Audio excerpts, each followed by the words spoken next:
here's another way of looking at it. Just close your eyes for a moment. Close your eyes. What was James wearing a minute ago? I mean, well, he's still wearing it now, for clarity. It's not why I've asked you to close your eyes. But what James has been up on stage, leading worship and doing all sorts of stuff with your eyes closed. What's he wearing? What colours? What actual clothes? What's he got on his feet? Shoes. No, but actually, in your head, try and visualize. Okay, and then open your eyes. James is just going to stand up very kindly. Thank you, James. Give us a little twirl. Ooh. No, but you know, it's just nice. So were you right? Or has James been on stage for, you know, not on stage, on the platform for quite a part of the service? And you went, actually, I wasn't entirely sure. There was a moment when I don't know. I've been looking at him and I didn't take it in. Or have you ever done that thing where you've either got your watch or your pocket watch, or phone, as we call it these days, and you think it through, and you need to know the time for something. You're waiting for someone, you're meeting at 10:30, and you look at it and you go, oh, not yet. And then someone says, what's the time? And you go, I don't know. And you have to look at your phone or watch again, because you weren't looking at it for the time, you were looking at it just to check if your mate was late. And then they ask you and you go, oh, I don't know, I wasn't registering that part. We look at things and we don't take them in. In fact, scientists who know these things say that the average person takes in 100,000 words worth of information every day. 100,000 words. Now that, give or take, is The Hobbit. So if you've ever read The Hobbit, that every single day. If you've never read The Hobbit, and I'm like, I don't know, the Bible is a touch over 700,000. So it's the equivalent of reading the whole Bible every week. Every week. And by the end of the year, you'd be great on the Bible, but that's a lot of information to try and process through. And that's why our brains kind of take in some and don't take in others. We choose what we're going to allow in and what we focus our attention on. And that is kind of what happens, or what we're seeing in this story of Elisha and the servant and the Arameans. Where does the attention go? What you see, what you don't see, is absolutely central. In fact, the driver of the whole story is Elisha. And Elisha's ability to act as like a one-man GCHQ. He knows everything. He knows exactly what's going on with the king of Aram. He knows even the very words that he speaks in his bedroom. He knows everything. Elisha sees all. And the Arameans are not mad keen on this. I'm just going to pause for a moment and try and make this stand a bit higher, because I feel like I'm looking at my knees a lot. Hang on a moment.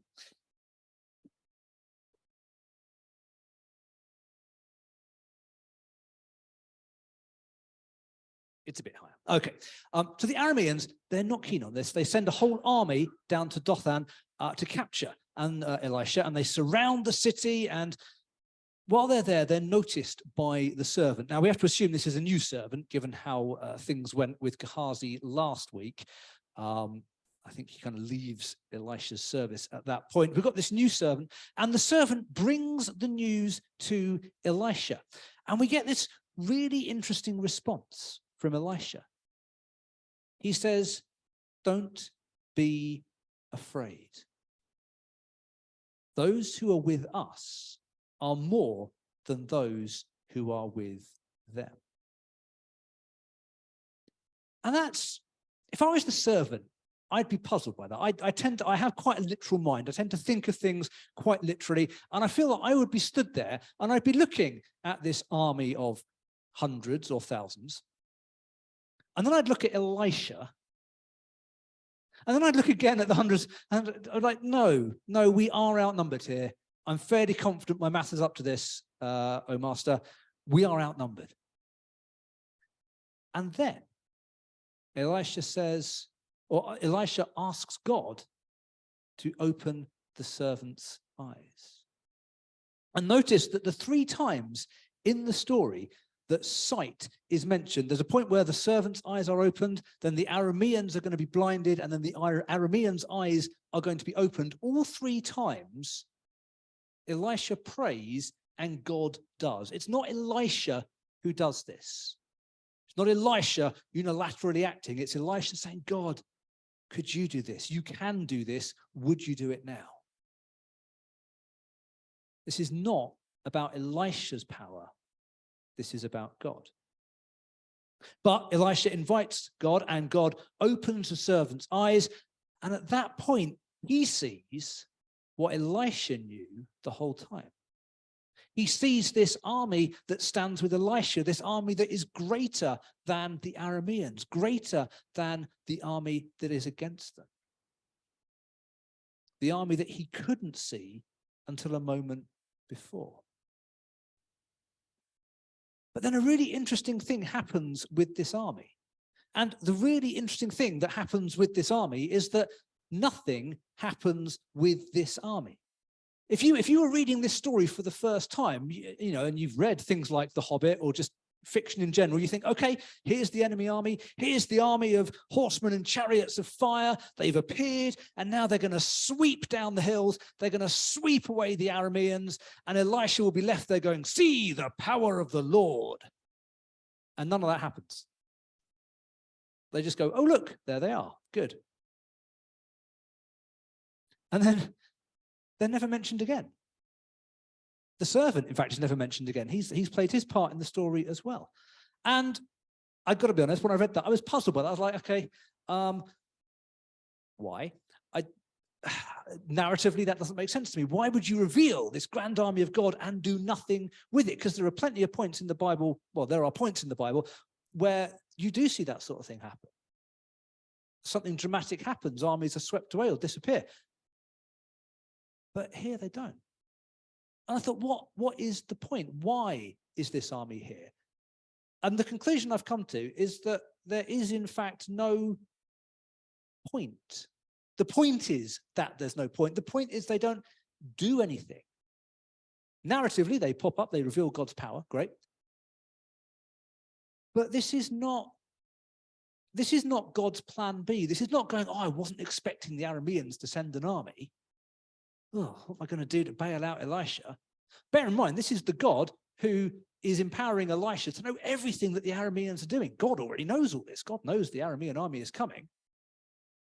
This is not an emergency backup plan. These guys were always there.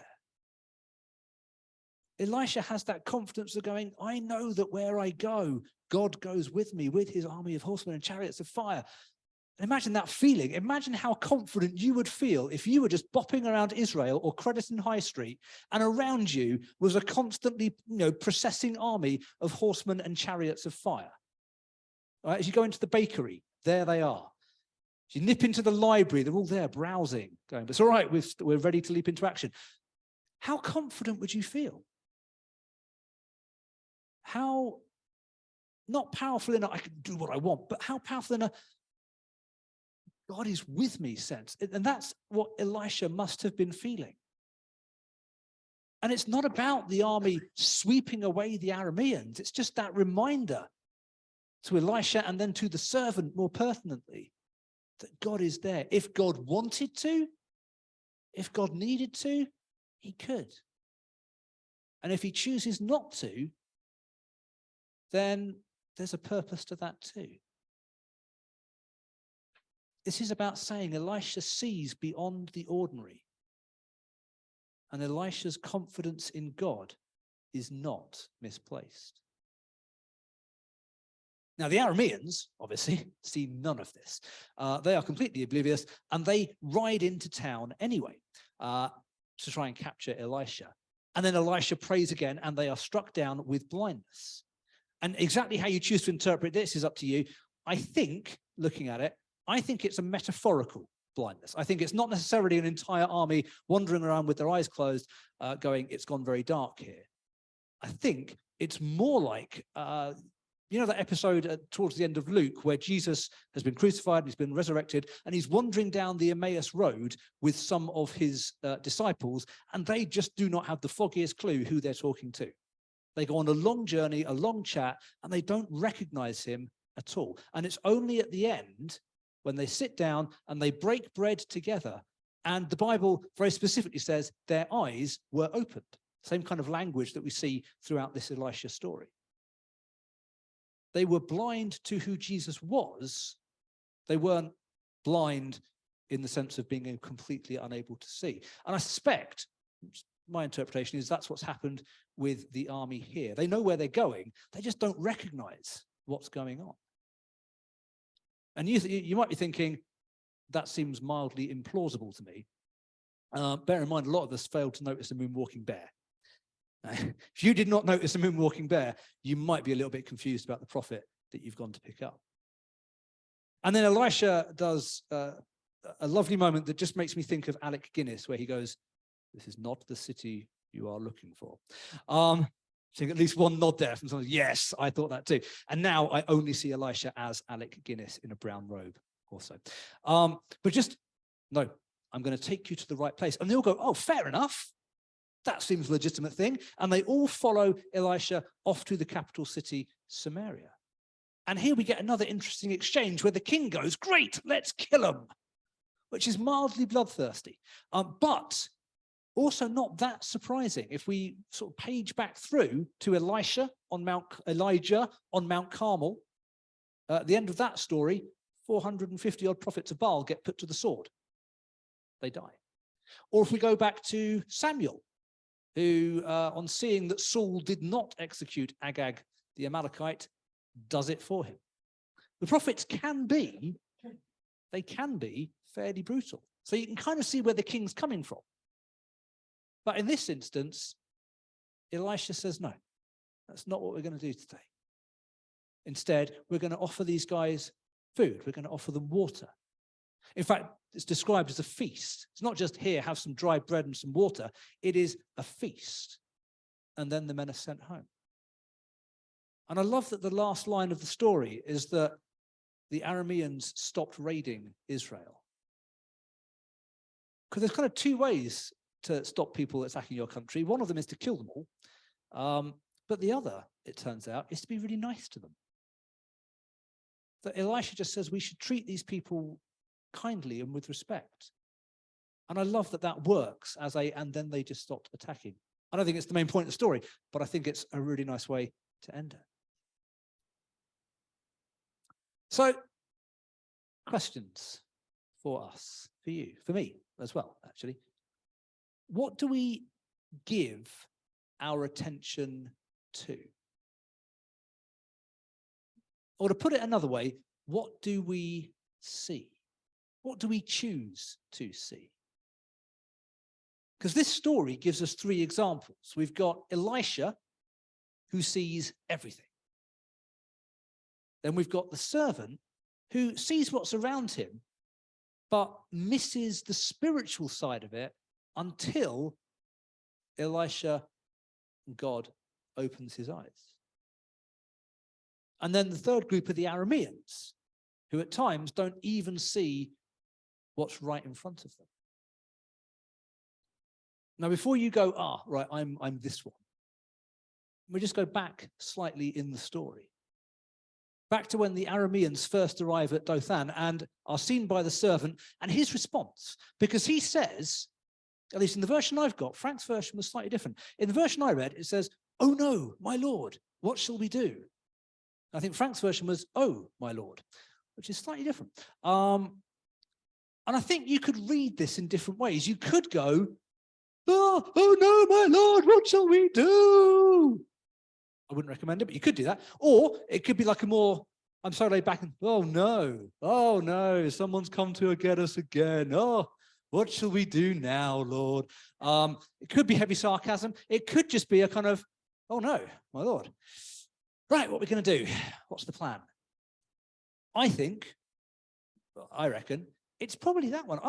It doesn't feel like he's panicking. It doesn't feel like it's oh, geez, Robert. It doesn't feel like one of those moments. It feels more like, oh no, okay, there is a big army out there. This is bad. What are we going to do? What shall we do?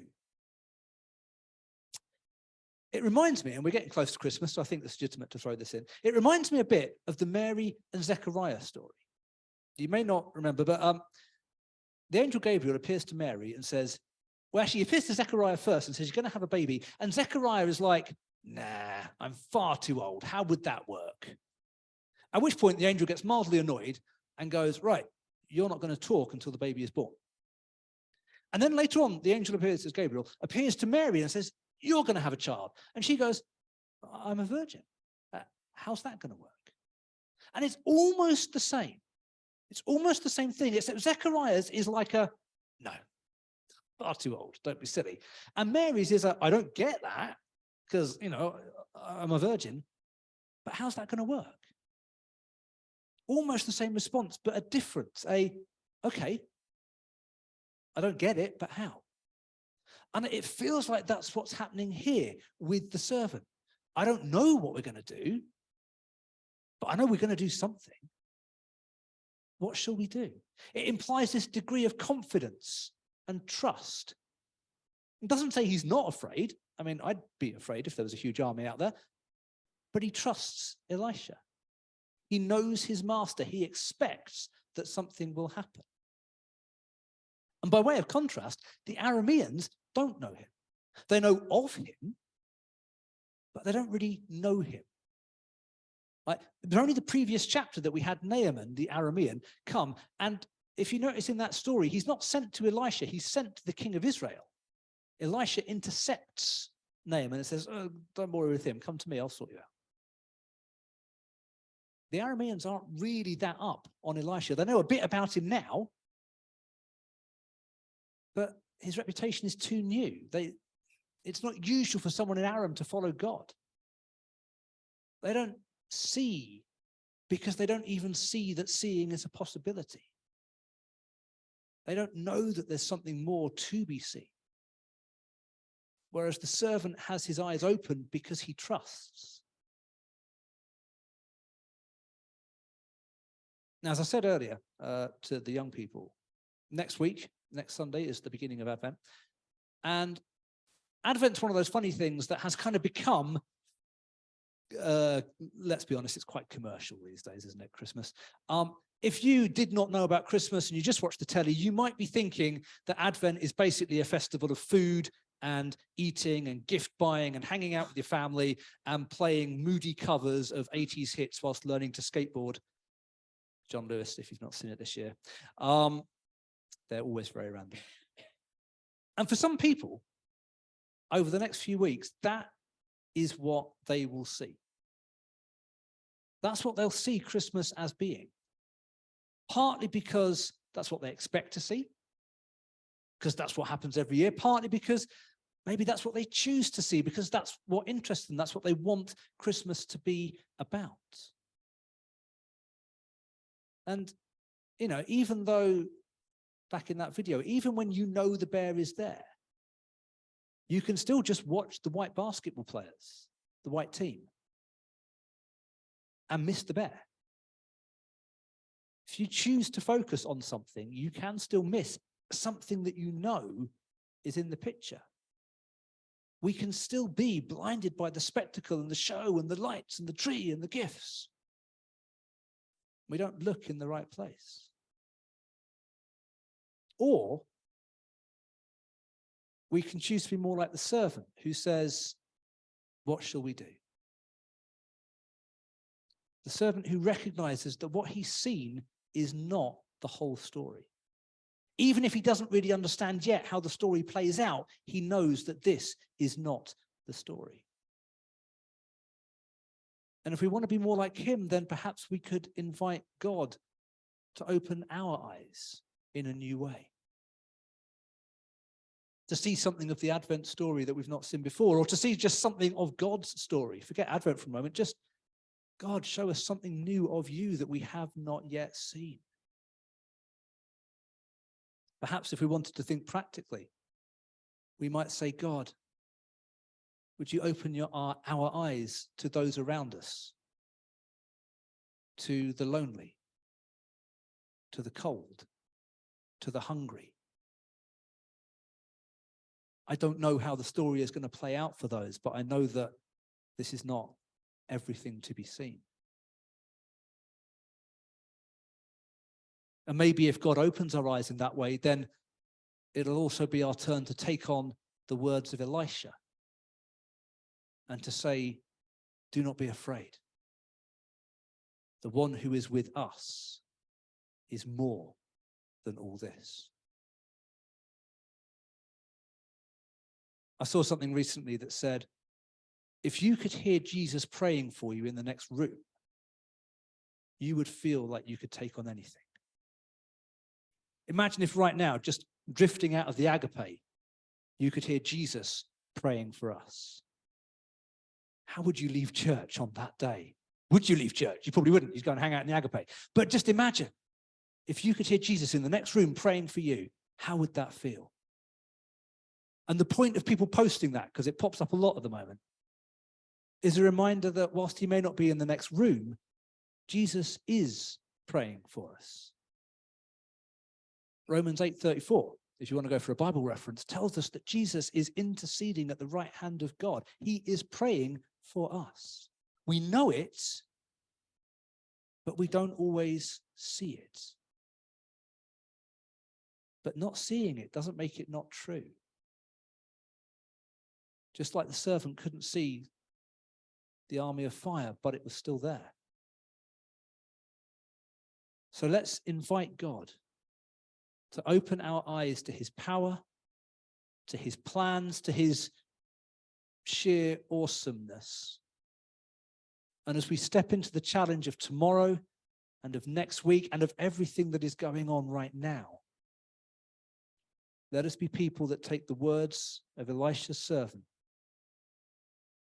as we look to God and we say, Lord, what shall we do? Let's pray.